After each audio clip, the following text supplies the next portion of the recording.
রাহুল, বেতন দিয়েছিস? হ্যাঁ স্যার, দিয়ে দিয়েছি। আর পরের মাসেরটা অ্যাডভান্স দিয়ে দিয়েছি। বাহ, খুব ভালো। মোবারক, তুই দিয়েছিস? স্যার আমার বাকি আছে। কোনো ব্যাপার না। রাহুল, তুই বলতো 1 আর 1 কত হয়? স্যার 2। বাহ। মোবারক, তুই বলতো 50, 90 আর 1.5 লাখ গুণ করলে কত হয়?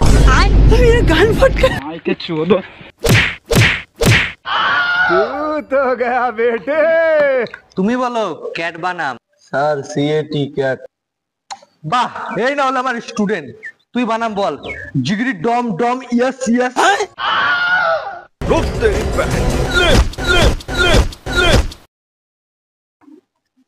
রাহুল, তুমি বলো তো শাহরুখ খানের বেটির নাম কি? সোহানা খান। ও, এই না হলো আমার স্টুডেন্ট। আর তুই বলতো পানিপথের যুদ্ধে যে জিতেছিল তার দাদুর নাম কি? খতম।